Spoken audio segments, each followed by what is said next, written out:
And we welcome you on into another episode of the Big Time Sports Podcast Show. It's Mitch Spinell alongside Mitchell Balla here to give you the latest in the sporting world. Mitch, thank you so much for joining me again to the start of the week. And again, happy Victory Monday to you and all of our listeners out here on the Big Time Sports Podcast Show YouTube channel and elsewhere. 2 Victory Mondays in a row. I'm here better than ever.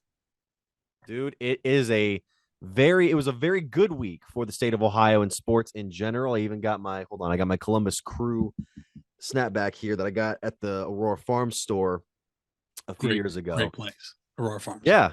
I actually worked at the Nike store there one summer. But enough about my old jobs. Let's talk about this episode, which of course you can go and check out on our podcasting platforms, including Apple Podcasts, Spotify, and SoundCloud and Apple Podcasts, of course, audio only. Spotify and this here on YouTube are video including. So you can also go to our website, bigtimesportsohio.com. You can also check us out on Twitter at BTS Ohio. Similar colors like this hat, black and yellow, which are Steelers colors. So that seems counterproductive.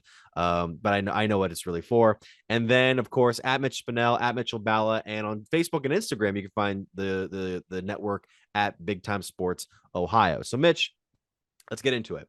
Sunday was an interesting one in Houston, so to say, a game in which the Browns did not score an offensive touchdown in the contest. So no points were produced by the offense. It was defense and special teams, two aspects that have been really struggling this year, stepping up against one of the worst squads in the NFL. With all due respect to the Texans, you are 1-10-1. That being said, it feels like a win with a caveat this week because of the return of Deshaun Watson, the sort of struggles you saw from him throughout the game, especially early on, having a couple of turnovers, and of course, sort of the general disconcerting that came from his return as well. I mean, what do you take away from a victory in this sort of style? Because it feels like it's just it's like, yeah, we won, but it's like, yeah, we should have won. And yeah, it's like a yeah, but sort of game to me, at least. A win's a win. I'm never going to downplay a win after having to watch 1 in 31 in my lifetime. Deshaun Watson looked like the Deshaun Watson I expected on the field yesterday. 700 days without playing a game, Mitch. I mean, it's been a long time since he's been on the field. He only played 1 quarter. I think it was 9 offensive snaps in the preseason. He's rusty. And I think there's things you cannot simulate and emulate in practice, right? You cannot, I mean, obviously when you're going against your own guys in practice, they are not going to hit you. They're not going to sack you. We know that that's not allowed for the most part. Usually you're fined if you do, if somebody is to go through and tackle you during a practice. He looked bad.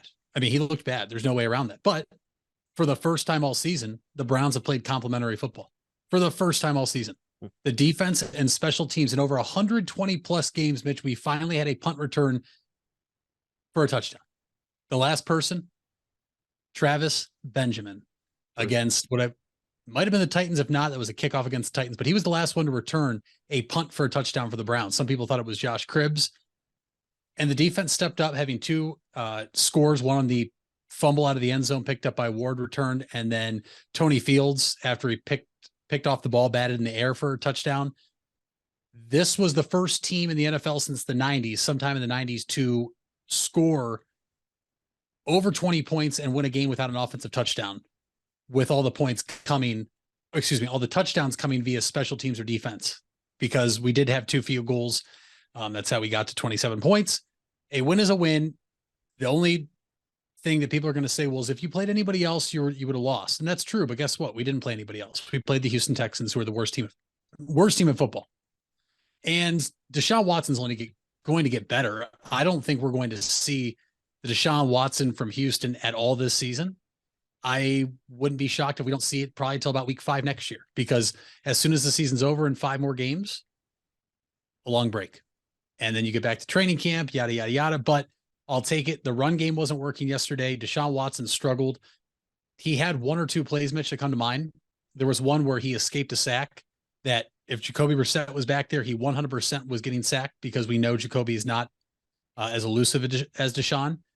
And I think the timing and everything's off. The hand, where he wants to throw the football. He spikes some into the ground. I think he was trying to do too much, but it's Victory Monday. I'm not going to complain that much. It's about what I expected. You should have been able to beat the Texans with any of the quarterbacks the Browns have had recently under center. That's how bad the Texans are. Yeah, that I'm kind of on that same boat. I'm coming around more so that a victory is a victory, and then you move on to face Cincinnati this week, who they're looking good, man. They're 8-4 now. They're tied to top the division with the Ravens, and they just beat the Chiefs for the third straight time. And that team I think is going to be the top. They're not. I don't know if they're going to be the top seed in the AFC by the year's end, but they're definitely going to be the most dangerous team, in my opinion, going into the postseason if they do clinch that spot. By the way, we just got some news here during our recording that the Ravens game the following week on December 17th has been moved to 4:30. So it's a mid-afternoon semi-prime time matchup on which is interesting. That'll be an interesting one because if the Browns make a big run, then it'll be like, oh, especially if they beat Cincinnati, it's like, oh, well, maybe they can climb themselves back in the race. And then Baltimore's got to deal with their own thing right now because Lamar Jackson might be out a couple days, couple weeks. Didn't say out for the season, though, which is more than you can say for a couple of other quarterbacks that we'll get to here in a bit. So the one thing to note is you said it's the 17th, which is a Saturday. So that does give the Browns a full week before they play the New Orleans Saints on Saturday, which is Christmas Eve. Yep. Mitch, you're right. We saw Lamar Jackson leave early in the first quarter yesterday. He does not return. The Baltimore Ravens do what the Baltimore Ravens do. They have a bunch of breaks that go their way in a game against the Broncos. I mean, come on. I know, but I mean, honestly, have you seen a team in our division get more breaks than the Baltimore Ravens with how things work out for them recently? The interesting thing, and this is obviously off tangent with the Browns, it'll get tied back in. Trust me. Lamar Jackson goes down. And immediately, I think the thing we do as humans nowadays is we go right to social media to see some things. And the take right away was, this is why Lamar should have taken a contract. Now he's hurt, now he's not going to get his money. On the flip side, Mitch, the Ravens scored with 26 seconds left in the game to take the lead. Yes. I think on the flip side, this is all the reason the Ravens should sign Lamar Jackson to an extension. Maybe not the guaranteed money he's looking for, but that's not a team that the Ravens should have only beat by a point. No. And really, if the Broncos just had a head coach and a quarterback, let's make this clear, a quarterback that had any awareness, because Russell Wilson has none this year, they would have won that game. I don't know why Russ did the two plays he did on the final drive. Running, they came up about 5 yards short on the target line for the field goal attempt for McManus, which, shocker, the field goal was right down the middle and it fell short. Geez, I wonder why they have a target line. But the Ravens just signed Tyler Huntley to an extension, Mitch. Mm-hmm. I don't know if you saw that. They signed Tyler Huntley to a contract extension today. I saw that. What does that say? And does that not say more about maybe how long Lamar might be out? Now, they didn't say it was season ending. The Ravens are still in first place in the AFC North division. I don't think we'll see Lamar Jackson here in what's now going to be, a little under 2 weeks since we play on the Saturday afternoon. Are the Ravens maybe hinting that they don't think they need Lamar? Or are they saying that Huntley is just as good as Lamar and they want to make sure they always have the same type of quarterback to back him up if they do sign and or what I expect is a franchise tag? I don't think they think that he's as good as Lamar. I think he might have a similar style, and he was serviceable enough for them last year, starting 4 games, playing in 7, in which he had 1,000 yards passing, a QBR of 76.6, 3 touchdowns, and 4 interceptions. So it's kind of like, for me, a lesser extension of the Jacoby Brissett situation, where he's not your number one guy, but he can be a guy if absolutely necessary. And, what happened this morning didn't happen yesterday when they made that deal. So I'm looking at it as it's sort of like damage control. Right. Baltimore has a guy that they can rely on for at least a couple more weeks, if not the rest of the year. And if Lamar comes back, great. If not, then oh well. We have something that won't completely derail our season. So, and that's on my transition over to the other quarterback that got hurt yesterday. After getting that huge break early in the year with Trey Lance going down, Jimmy Garoppolo has the same unfortunate fate a foot injury that is going to cost him the rest of the year. So now you're looking at, well, it's not CJ Beathard, but it was Brock Purdy. Mr. Irrelevant, Mitch. Yeah, The last pick in the draft. This is what the second ever quarterback to ever make it to play in the NFL. I do believe so. That was the second Mr. Irrelevant, which for those out there that don't know is the last pick in the NFL draft. It does not mean quarterback. It is the last overall pick, which is 256. Number 256. Yep. Which is what he was. It is now the second Mr. Relevant quarterback to to come into the game and actually play. And Mitch, he played well. Yeah, he threw a pair of touchdowns, got them the victory. And I mean, that San Francisco team, like Cincinnati, is just they're also on a roll right now. But that's going to be a huge stick in the season right now. And I'm wondering if today's news might cause San Francisco, because they do not have to make a trade in this case, would pursue somebody like Baker Mayfield, who was officially placed on waivers by the Panthers today. What, 7 games, Mitch? What a fall from wherever he was, man. It's crazy. And that just shows you how fast things change in the NFL, right? I mean, I'm not going to sit here and act like I didn't believe in him. I mean, Mitch, I watched him lead us to the playoffs. I watched a playoff win. I watched us come within really one play of having a chance to beat Kansas City in Kansas City in the playoffs. I mean, he gave me the best season of my life so far. And if there's any Browns fan that has been a fan of the team since 99 and says that's not the best season of their life, then I don't know what you've been watching or you're not a fan. A total fall from grace. It was mutual. I don't know if everybody out there has seen it. Obviously, the first thing you see is the Ravens have cut, the Panthers have cut Baker Mayfield. He asked for his release. I think it's pretty inevitable. He asked for it because he knows San Francisco late last night, early this morning before Baker was released in Josh Johnson. I should have looked it up. This has to be team number 16 for Josh Johnson. I mean, he's the ultimate journeyman quarterback in the history of the NFL. Probably one of the best players in terms of getting as much money without having to actually play. So respect to him. It's pretty inevitable. He's either going to go there, Mitch, or I think there's a chance he's going to go sign with the Raiders because Josh McDaniels loved him when he was with the Patriots in the draft. There's rumors swirling that Derek Carr won't be the Raiders quarterback next year, which I don't know if I buy that, but I don't think we have ever in the history of the National Football League seen a former number 1 pick back up a Mr. Irrelevant in the NFL. Wait. You think Purdy would be the starter in San Francisco? Well, at least this week. Absolutely. Because if Baker's going to have to clear waivers, right? It's going to take another day. He can go to San Francisco now, but think about it. This is not a skill position player. This is not like Christian McCaffrey, who got 2-3 days there and then implemented into the offense right away. This is a guy that's going to have to learn now, if I'm not mistaken, his 6th different playbook in 5 years. I mean, how many times did he go through it in Cleveland? Now Carolina, and maybe it was twice in Carolina since they switched coaches, and now he's going to San Fran. But this could be a hot take, and I'm not saying Baker's going to, ever be back to what he was.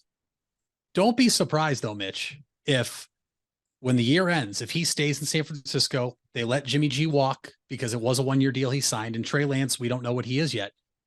Kyle Shanahan has a very good track record of playing to the quarterback's strengths, no matter who they are, starting all the way back in Washington with Kirk Cousins the year that he balled out and then got franchise tagged. Brian Hoyer in Cleveland when he started the Browns out to 7-4 before we know what happened there with Johnny Manziel. And then Atlanta, Matt Ryan wins an MVP. They go to the Super Bowl. And now out into San Francisco where they've made a Super Bowl. Jimmy Garoppolo has been very, very good for a number of times. Don't be surprised if Baker does have a little resurgence if he ever gets the opportunity. But this is just one of the biggest stories and one of the biggest downfalls we've ever seen in terms of a player in the NFL. Definitely one of the more recent ones. I don't know about overall. I'd have to go back and look at that. I'm just looking up the Mr. Irrelevant stuff with Brock Purdy now. Maybe the most relevant Mr. Irrelevant since there was a guy named Tyrone McGriff who was drafted by the Steelers with a 333rd pick in the 1980 draft, and he played just 3 seasons, but he did make the all-rookie team. So that's at least that's a big jump from obviously the most successful story has been kicker Ryan Succop, who has been the Tampa Bay kicker for a while. He's got the Super Bowl. He's one of the better kickers in the NFL. But again, skill positions. It's very, very rare for something like this. And congratulations to Purdy. He was the first ever Mr. Irrelevant to throw a touchdown pass in the National Football League. So when we come back, we'll be going into more stuff around the world of sports, including the college football playoff rankings released yesterday and other stuff around this podcast. Thank you so much. We'll be back right after this. Hey there, folks. It's Mitch Pinnell alongside Mitchell Balla. Before we get into our next segment, I want to remind you guys of the upcoming schedule for this week for big time sports programming. All the games, all the shows. You start off on Wednesday at 7 p.m. and Friday at 10 p.m. You can check out our big time sports show at the New Philadelphia Quakers girls basketball team, or at least members of the team. And you can also see some of the games for this week, including the Worcester Generals traveling to Dover to take on the Tornadoes, as well as the New Philadelphia Quakers against Mansfield Madison. Those basketball games will be on replay. The Worcester Dover game will be replayed on Tuesday at 10:30 and Wednesday at 3 p.m. And the Quakers versus Mansfield game will be on Friday at 11 p.m. and Saturday at 2 p.m. Mitch, kind of take us through the Stark relevant stuff that we'll be seeing this week. Well, just like down in Tuscarawas County, we have a lot going on here at Stark County, starting with the Canton South Wildcats boys basketball team. Some members and their coach on our television show of the Wildcats boys team will be on. You can watch that Thursday night at 7:30 p.m. and Saturday morning at 8:30 a.m. Now, for the games of the week here in Stark County, we have the Glen Oak Golden Eagles at the Perry Panthers on Tuesday night. That replay time, Tuesday night at 10:30 p.m. and Wednesday at 5 p.m. And then come this weekend, you have the Lake Blue Streaks hosting the Jackson Polar Bears. That replay time is 11 p.m. on Friday night, and then once again Saturday morning at 10 a.m. And just a reminder, you can check out all of these here on your local cable TV channels, Spectrum 15 and 989, as well as MCT 128. You can also go online to WIVMTV.com and check us out on Twitter, BTS Ohio. You can also go to our website, BigTimeSports.com, or download our special app, the LocalBroadcastNetwork.com app. And you can also go check out Big Time Sports today on SoundCloud, Twitter, and Facebook. Buying a home has never been so affordable with record low interest rates. Hartzler's Quality Housing is ready to put over 40 years of experience to work for you. Family owned and operated since 1978, Hartzler's has a wide selection of model homes on site with a knowledgeable team to help make your new home a reality. Open 6 days a week. Visit them off I-77 in Dover or online at hartzlers.com. Hartzler's Quality Housing. Quality from start to finish.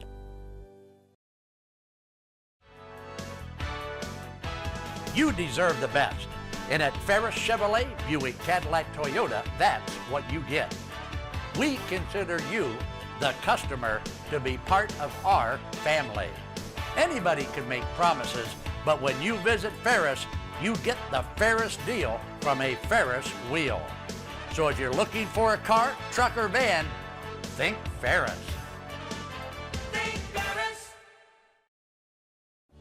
You invest a lot in your home and vehicle purchases. Van Nostrand Young and Associates want you to feel secure should anything happen to those investments. We partner with providers like Grange Insurance and other industry leaders to be sure you're presented with the most complete coverage to fit your needs. Because we're not only here to protect the items you invest in, we're here to protect your future as well. Call Van Nostrand Young Insurance in North Canton at 330-497-1867. We all have 206 things in common. Our bones keep us up and moving. And we at Cleveland Clinic Union Hospital care about every single one of them. From the tip of your finger to a brand new hip, our orthopedic experts will keep you going while keeping you safe. For every break and breakthrough, for every bone and joint, for every care in the world. Get the care you need when and where you need it. Visit unionhospital.org.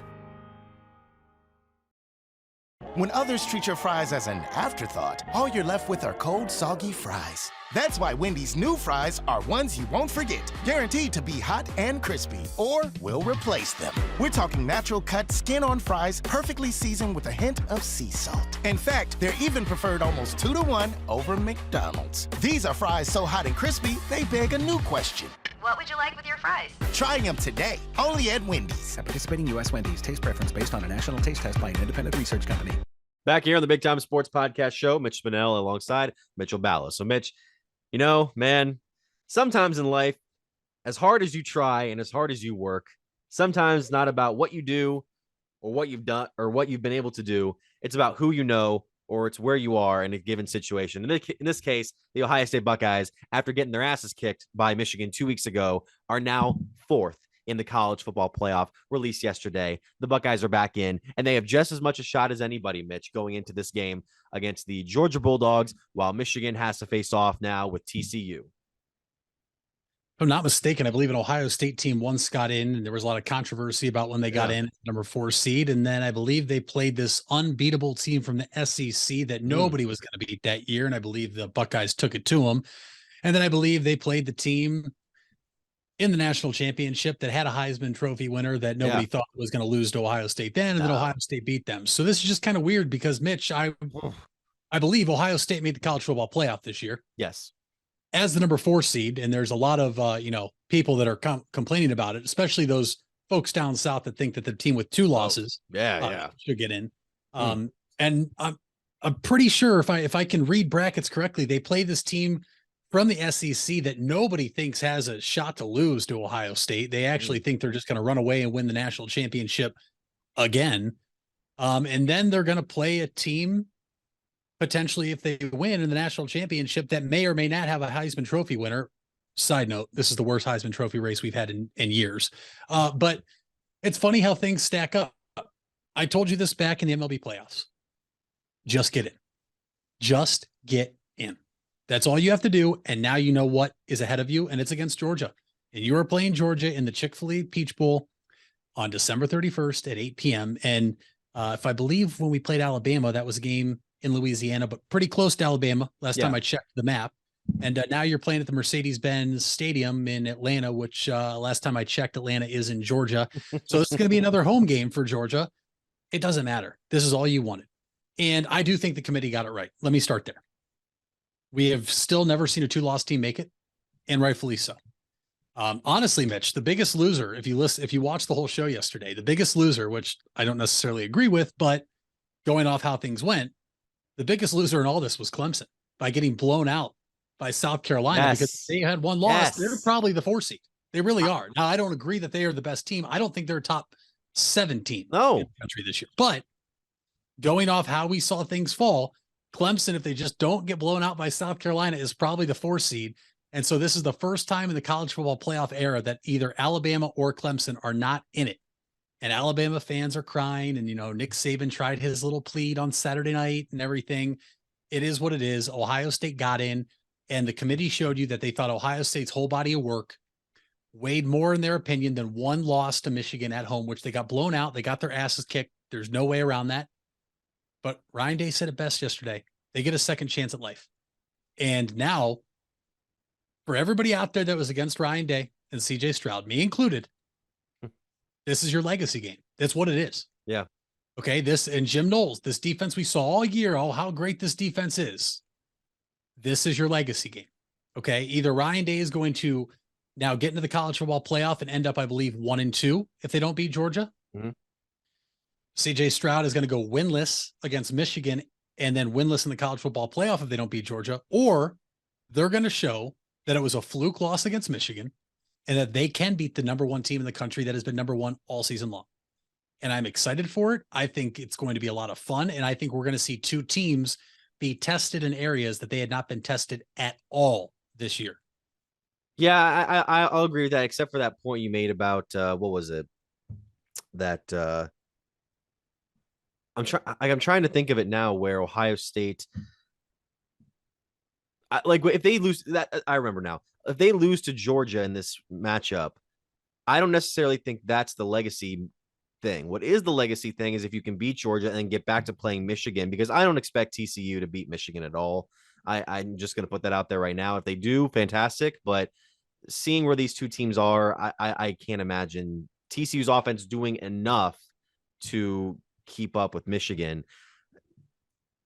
I think that's the legacy game. If they lose to Georgia, I'm like, yeah, Georgia was the best team. Like, I get it. It's whatever. But you win that one, the pressure's on, because if you get the game in the national championship game for the first time ever, that it's going to be like, you thought the 2006 game, number 1 versus number 2, was for all the stakes, for all the marbles, like the would-be national championship. This is the national championship, and that's going to be the most vitriol, nasty, disgusting side by side between two programs, and I'm going to be here for every second of it. Oh, absolutely. And it's going to be the biggest game for one side to win that is going to always allow the other to talk their crap to each other, right? Mm-hmm. It doesn't matter, right? If Ohio State, Michigan play in the national championship and Ohio State beats Michigan this season, it didn't matter that Ohio State lost to Michigan, and it didn't matter they didn't win the Big Ten. No. Right? They can hold that over Michigan, that they won the game that meant everything. And Michigan, if they beat Ohio State, then Ohio State, us included, Mitch, we have to shut our mouths, because there's no way around it. But that would fully make up 2 decades of dominance that Ohio State has had on them. 100%. And now we have a long ways to go to get there, right? We've seen crazier things happen in college football, in the college football playoff. I'm with you. I don't see how TCU beats Michigan. Ohio State's going to have their hands full. And the nice thing, Mitch, and I think you've seen teams in the past in all sports, it's happened to them. For a lot of teams, beating Georgia would be the national championship, right? Oh my gosh, we just beat the number 1 team in the country. This is the team that nobody could beat. We beat them. Now we're going to win the national championship. Whereas if you're Ohio State and you beat Georgia, you know that wasn't even your biggest test, because now not only do you want to win a national championship, but it's against your arch rival who's humiliated you 2 years in a row. And the coach and quarterback can erase all doubt that we have about them if that matchup happens. But I am excited. I think the committee got it right. I was on board saying I think TCU should have stayed 3, because I don't know how you were going to punish a team that made their conference championship and lost closely to a team they already beat. Mm-hmm. And really, they lost because their coach trusted the team to go for it, and they came up short. And their quarterback was, Mitch, their quarterback could barely stand up straight. I know, but he still should have ran it. He still should have ran him. Yeah, I completely agree. I'm just saying, like, that I think is something the committee maybe took into account. Right. As much as we wanted to see Ohio State and Michigan play each other in the semifinal, I think the committee thinks that the opportunity there could be for either an all Big Ten or the SEC versus Michigan. Yeah. In a rematch of last year's semifinal, it's a win-win in their books. And granted, the committee they said they didn't take into account the sort of matchups that you would have in a situation like this, which I respect. I call BS. They said they didn't take into account TV ratings. That being said, it's nicer that you could get a potential matchup of OSU versus Michigan in the final compared to the semifinal. And, Alabama's just kind of on the outside looking in this year. It sucks for them. Don't lose to Tennessee, who then got beat by South Carolina bad, and don't lose to LSU, who dropped the ball against Texas A&M. LSU could have made it as a 2-loss team. They could have, but they dropped the ball against a 5-6 Aggies squad for whatever reason. Then, speaking of dropping the ball, like, Friday night was the biggest sigh of relief when you see Utah just store back. That first start of the game, Mitch, that looked like it was going to be the beginning of the end for the Utes. Yep. Caleb Williams was going to coast on that game. He was going to solidify his chances of winning the Heisman. And in my mind, he still might be the front runner, but boy, oh boy, like that, I don't know what happened.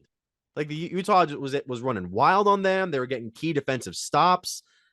And for whatever reason, this is another example of a Lincoln Riley squad, as amazing as their offenses can be, they just can't get it done in the big games.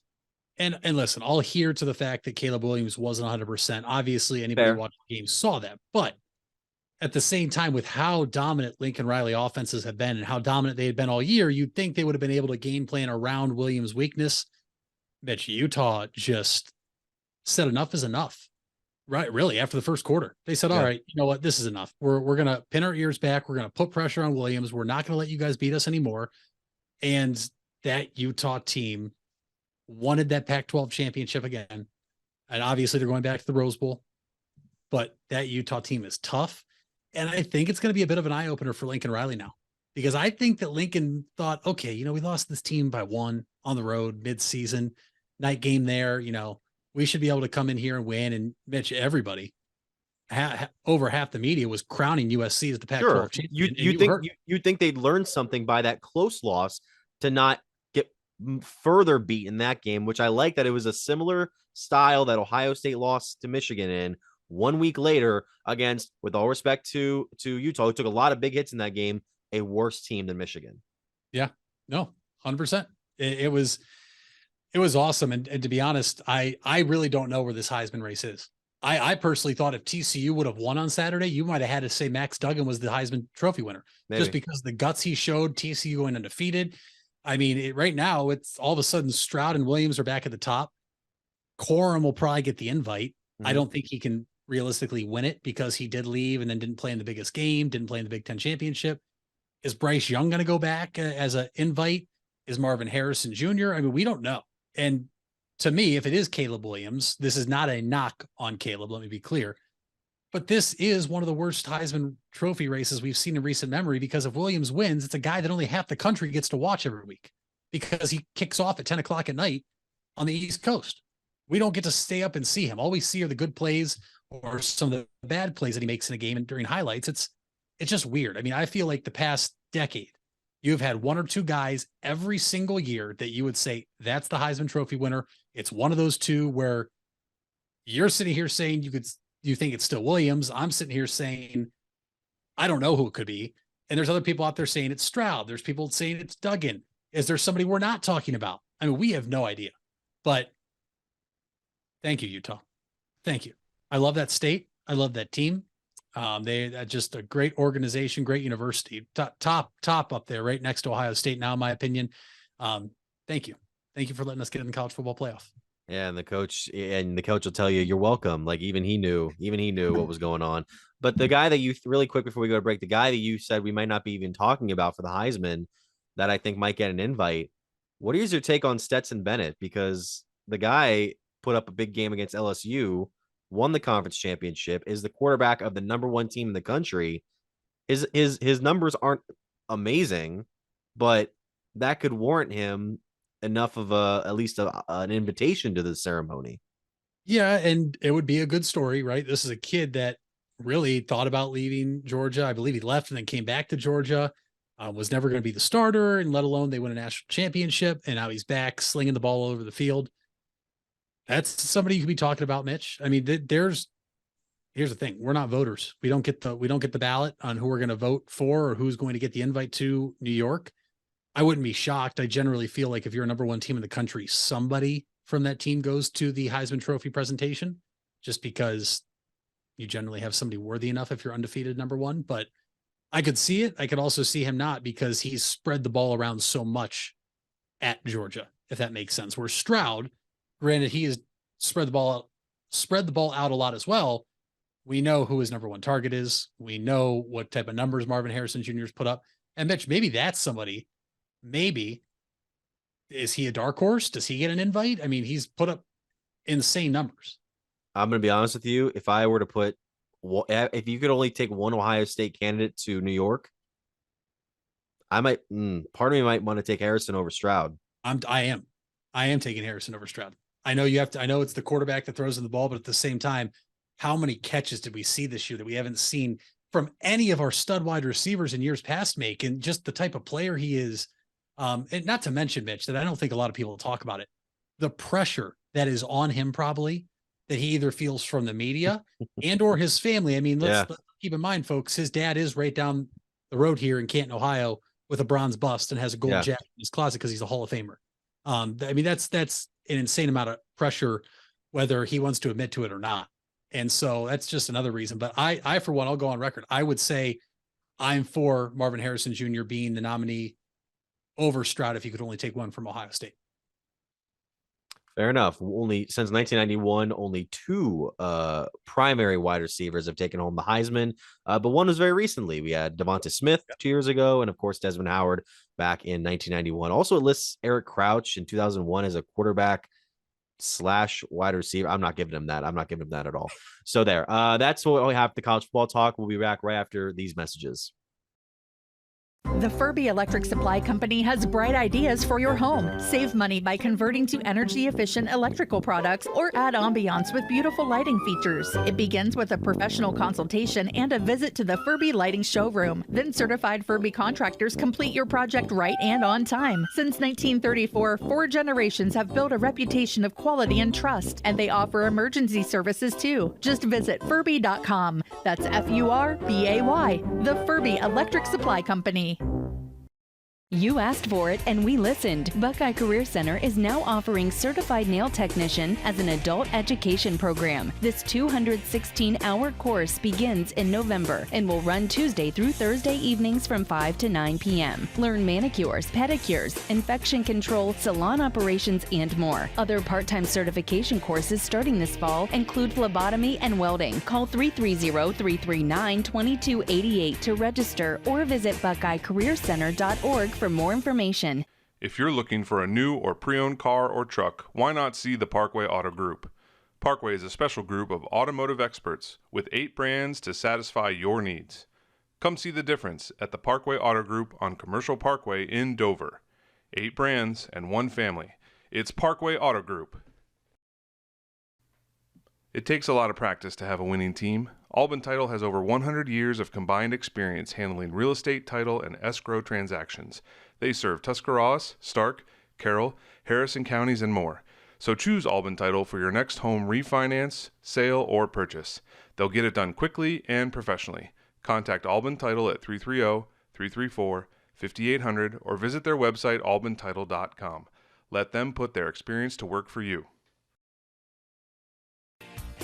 Fall is in the air and part-time career enhancement courses at Buckeye Career Center are on the horizon. Registration is now open for Introduction to Beekeeping, Basic Small Engine Repair, and Sign Language. These part-time offerings run on Tuesday evenings and begin in November. Let Buckeye Career Center help you learn a new skill or advance your current skill set. Call 330-339-2288 for more information or to reserve your seat in one of these or our other part-time classes.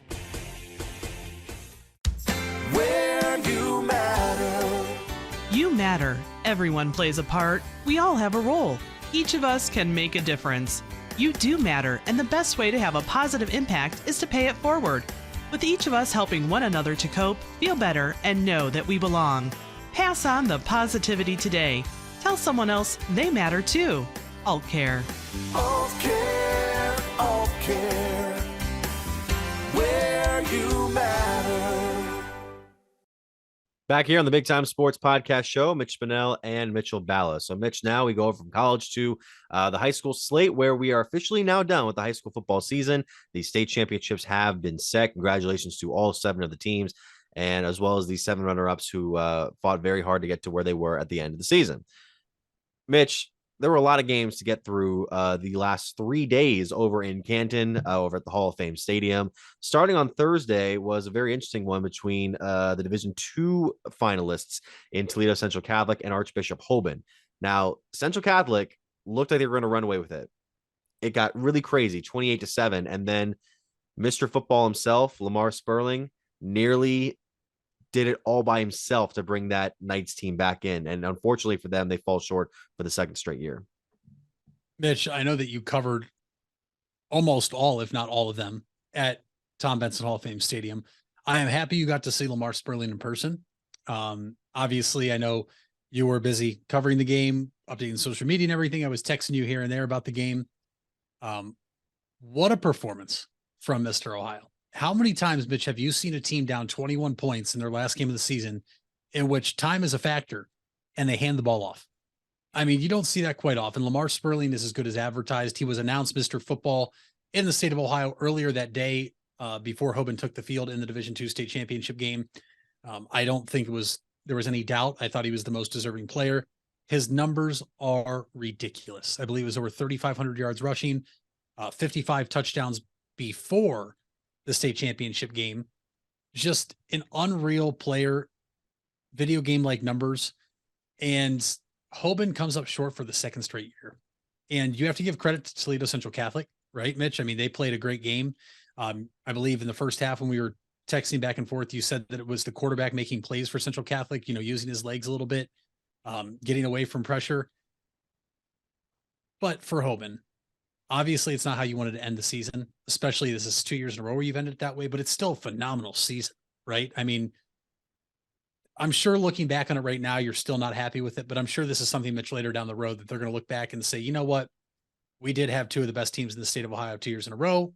We just got outplayed, or we didn't play our game that night.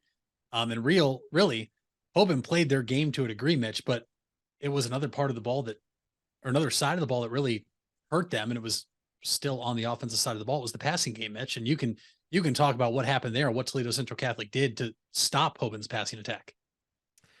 Yeah, it got to a point where, and give credit to Central's defense, but it got to a point where, especially near the end of the game, when Central punted the ball back, I think it was around the 10-yard line with about maybe half a minute to go, if that, you're thinking to yourself, there's no way, especially because the Hoban didn't have any timeouts to work with, I believe.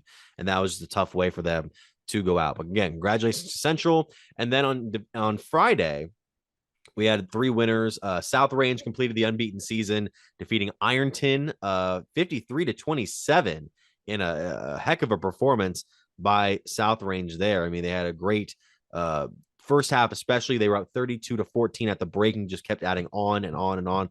Billy Skripek had 3 touchdowns in the air, 331 passing yards, and 3 touchdowns on the ground, giving him 6 for the state final. One of the finest performances we've seen from a single player in the championship in a long time.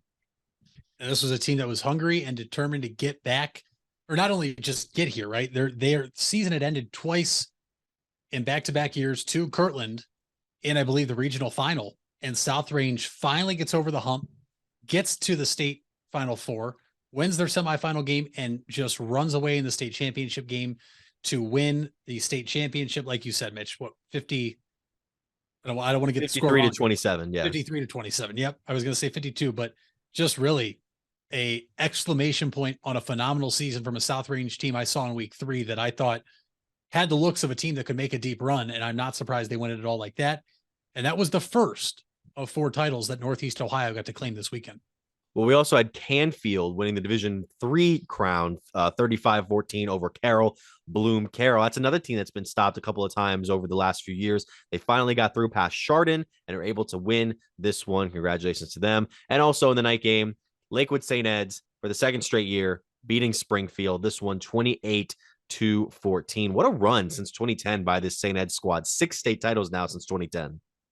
Yeah, it's an incredible really just run of dominance, because that's what it's been. Even those years they don't win it, Mitch, they make deep runs and make you think that, oh boy, they're going to get there. And some years they get upset, but that's just high school football. They are a dominant team. They are the best team in the state of Ohio in Division I. There's no argument about that. And we might have to have a conversation a different time, Mitch, or you can elect to have it today, because there were some questionable comments after the game from the Springfield side, as this is the second year in a row they've met in the state championship, and the second year the result has been the same. I don't know if you got to see those or hear those comments, but it's a subject that's been hot and cold in the state of Ohio when it comes to high school sports. For sure. I do think that is a conversation for another day, but I think in time we'll talk about Marion Local and Kirtland facing off again. They faced off in 2018. Now they faced off here, and it was a very between midfield kind of game for both squads, but Marion Local stays unbeaten 14-6. You also had New Bremen pouring it on Warren JFK. New Bremen, by the way, this was a team back in like 2011, I think, was very close to having its football program dissolved. This was just the interest was just not there. The team was not there. And since then, they've had this championship along with 2020. So now they are building themselves up as one of the top programs, especially in Division 7. And then Cleveland Glenville, the first public school in the Cleveland area to ever win a state championship, 26-6 over Cincinnati, Wyoming. So that's a big victory for Ted Ginn Sr.'s squad, his first title, the longtime coach there, has produced a lot of great talent, including his son. And yeah, congratulations to them. Great. It was a fun high school football season. I mean, I know you and I had a lot of games to cover, a lot of good contests, a lot of great teams that I think that eventually we started to pull for when it got to playoff time because we wanted to follow them as long as possible. But Mitch, at the end of the day, high school football in Ohio is always going to be at the top. And we know how much communities get involved, how much the cities get involved, and just how much it means here in the state of Ohio. And I can't wait to do it again in 2023.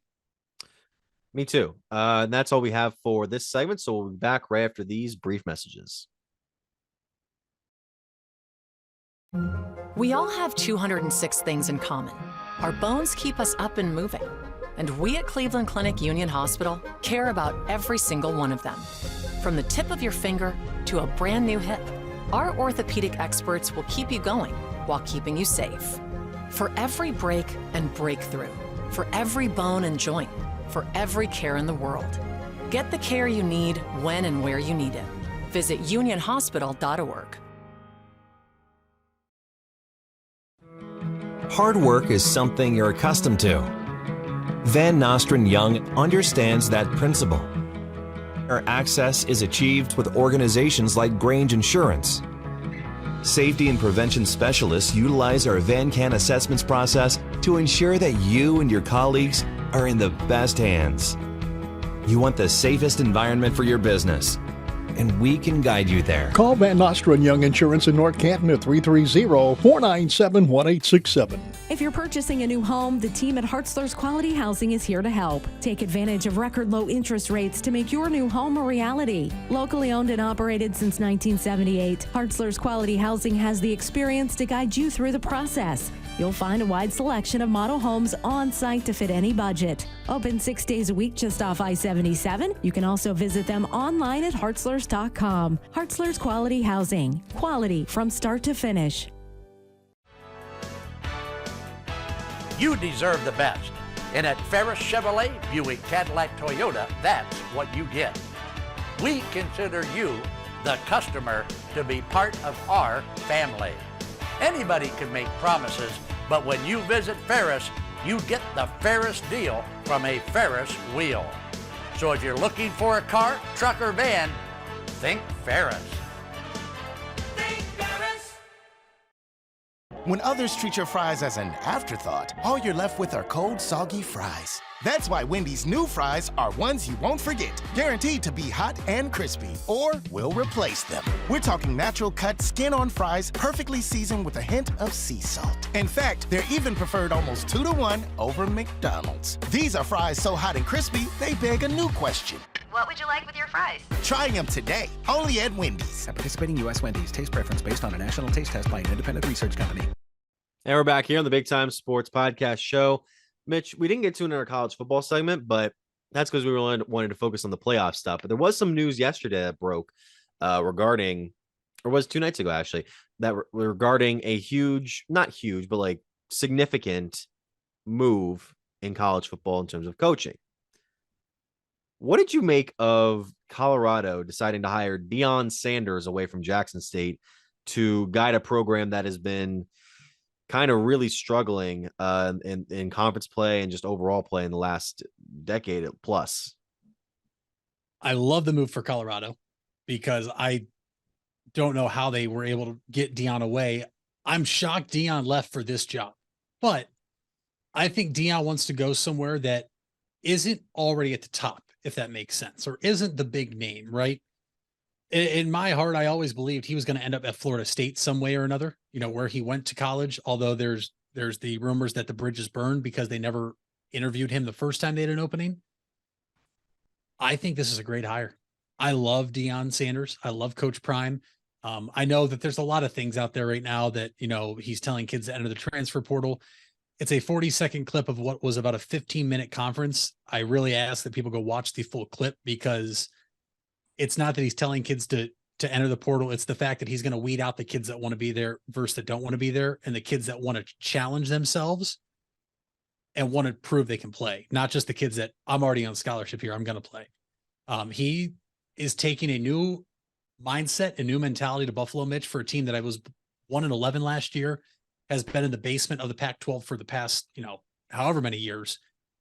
And he's going to go and make an impact right away. And in fact, we've seen the different sources and outlets already reporting how many 4- and 5-star recruits in the transfer portal have reached out to him and Colorado to come play for him. He has that type of pull because of obviously what he did as a player.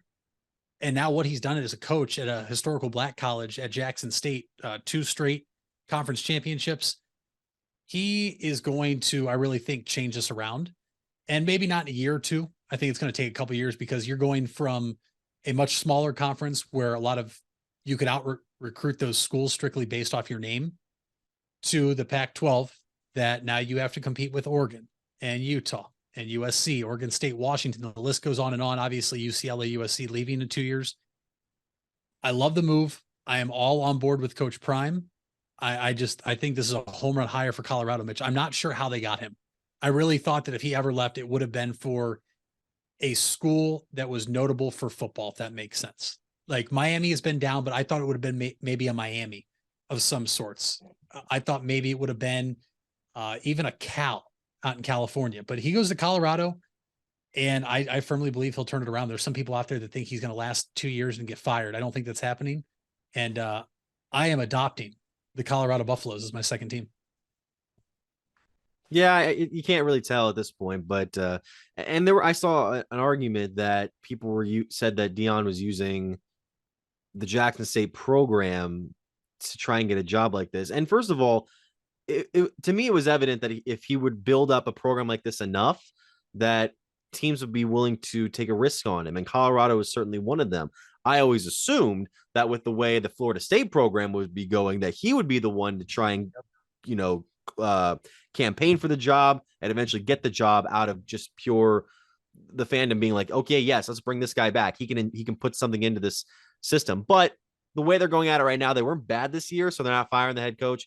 Deion wasn't going to get that job this year, so he's like, all right, let me go to Colorado. Let me try to build that program back up. And then if he gets another opportunity later down the line, would say a school like Florida State, he can do that. But what do you think about the people who are saying, oh, he was using those kids and he was never going to stay? He made the claim like, oh, he was trying to go against the grain and help out a different program like this. And then he just goes and joins a Power 5 school. But did he not go against the grain and help out the program? Did he not do what he was trying to do the entire time? I mean, look, there's 2 ways that coaching goes. You either use a job as a step stool to get to another job, or you stay somewhere and you either get fired or you stay there so long that you have to leave eventually and you don't have another job to go to, right? It's how it works. That's the cycle of coaching. You're either using a place as a step to go to a higher place, or you're going to stay somewhere so long that once you have a couple bad seasons, you're canned, or you're going to ride it out till eventually you have to retire or get fired. Luke Fickell just did the same thing, folks. I don't know if people are aware of that. He went to Cincinnati, he turned the program around, and now he left for a Big Ten school. I mean, I can see the argument because he, according to, Alabama and Texas A&M, stole 5-star recruits from him. I mean, that's just part of Deion being able to out-recruit big-time colleges. He has made it clear in his meetings and in conferences that have been televised or caught on camera that his goal is to put guys in a position to succeed and get them to the NFL. And to be honest, Mitch, I know that there's a lot of colleges that have a track record of doing that, but there's also a guy now who's done it and was one of the all-time greats and is also a Hall of Famer that I'd want to do it for. And the big thing about building that program up and, just kind of leaving them behind, there's also another video. I was deep in the Colorado Deion train last night. I really was. There's a video of him touring the facilities when he came for his meeting. And he left because he wants the type of facilities that Colorado has that Jackson State would not get him or didn't have. He wants his players to be able to have the best type of treatment. And he was in awe when he was going through these facilities saying, this coaching office is bigger than the room we had to meet with our players. So this is a locker room. Colorado is a spot where you come out of after practice, walk into a tunnel, you walk into a hot pool, you walk all the way down it, get out, you walk into a cold pool, walk all the way. Just stuff that you would have never seen where he was. And it was frankly never going to happen, right? He could have won as many games as he wanted to, but when you're competing with top tier FBS Division I teams that have the donors and the boosters to give you money, it's always going to be a difference. And people can be mad at him. At the end of the day, though, the people that went there to play for him, they have an option, Mitch. They can enter the transfer portal. And if Dion really liked him that much, he'll bring them to Colorado. And if not, they'll either stay there for a new head coach or they're going to find somewhere else to play. That's fair. I mean, I can see that. As far as Cincinnati goes, you mentioned Fickle, by the way. They got a new coach, Scott Satterfield from Louisville. The Cardinals and the Bearcats are actually going to be facing off in the Fenway Bowl. You mentioned just before we started filming today on December 17th. So that's an interesting hire. I don't know if the coaches will be on the field for that, but it'll be that's weird. Interesting dynamic. And then, of course, some news that came out this morning in baseball. I knew this was going to happen as soon as I saw that the Astros courted Jacob deGrom to Rangers, courted Jacob deGrom for such a huge deal. The Mets knew they couldn't get him back, so they're going to go with the short-term game with the roster that they have by signing a veteran starter, Justin Verlander, to a 2-year, $86 million deal. This is the reigning Cy Young winner 3 times in his career, helped the Astros to the World Series championship. He'll now go to New York. Kind of a pretty significant loss for the Astros. I mean, I know they still have a number of good pitchers, but that's your ace. And now it's an interesting move that he's taken now, basically for the $43 million per year. Well, we know he wanted the money. He made it abundantly clear this whole past season about why he would sign an extension. He was in it for the money. And the Astros, Mitch, had their doubts about signing him. Keep in mind, he's just coming off. This was the first year off Tommy John surgery on his throwing elbow. Yep. He's up there in age. If I'm not mistaken, he's late 30s, approaching early 40s. You typically don't see this type of dominance for long from this type of a pitcher this old. So they had their doubts. I don't think the Astros were going to be anywhere near the $43 million asking price. And the Astros already started to spend money elsewhere. I think they realized they were not going to give him what they wanted. And so that's why they went out and got Jose Abreu. And if you're the Mets, really, Mitch, it's hard to say this is it because there's no salary cap in baseball, but they have a 2-year window right now before there's going to be a lot of question marks because they have Max Scherzer and Justin Verlander. You lost Jacob deGrom and he's in Texas. He went after the money and who knows what happens there. I thought really he went there to maybe court Clayton Kershaw. We just found out today Kershaw's re-signing with the Dodgers for 1 year and $20 million. You just went out and signed I don't have his age. I don't know if you pulled it up, Mitch, an old pitcher that is still dominant, but with arm issues for $86 million with a vesting 3rd-year option with Max Scherzer, who had his own injuries this past year, with a lineup that can hit for power and get a lot of runs scored. But Mitch, their time runs out. We know that nobody is undefeated against time. And these two guys are coming towards the end of their careers. And where do the Mets go when they lose both of them? Because pitching is the name of the game in baseball. We see it every single year. It's a good move for the Mets, but it's why I believe they have a 2-year window now. Justin Verlander is 39 years old right now. He'll be 40 next year.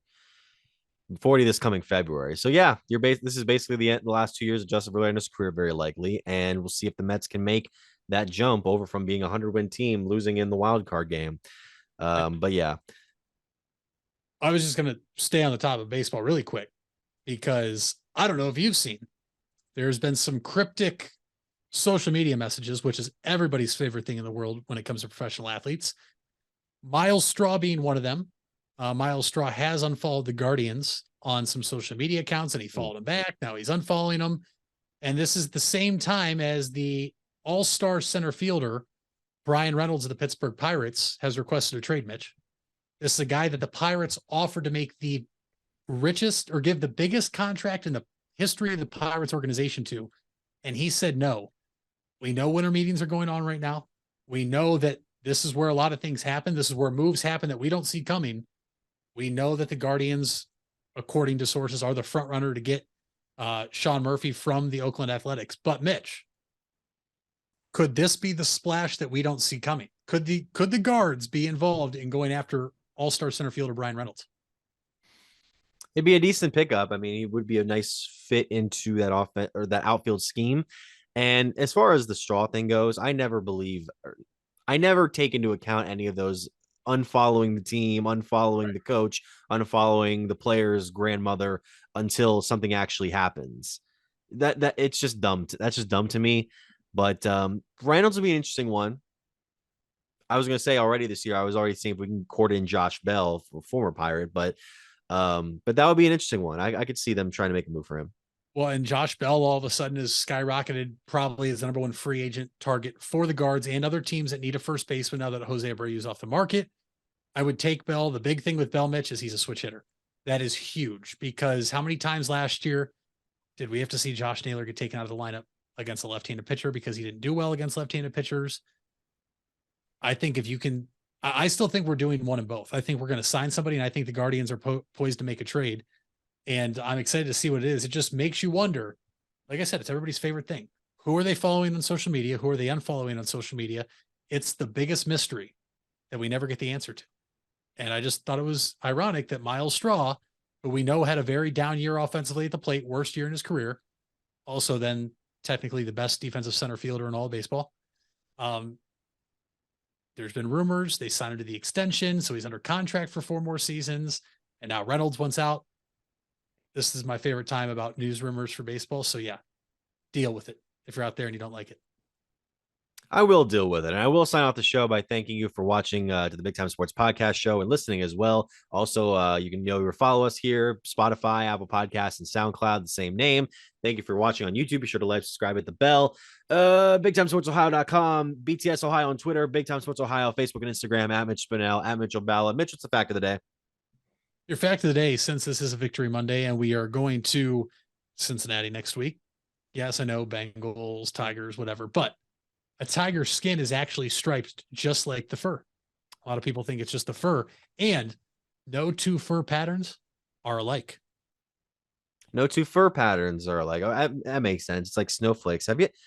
I would see a shaved tiger. Yeah, I'm looking at a picture of a shaved tiger right now. And if this isn't photoshopped, then the stripes are on the skin, just like the fur. So you were right. So that's a good fact for this episode. And we thank you all for listening to this episode of the Big Time Sports Podcast Show.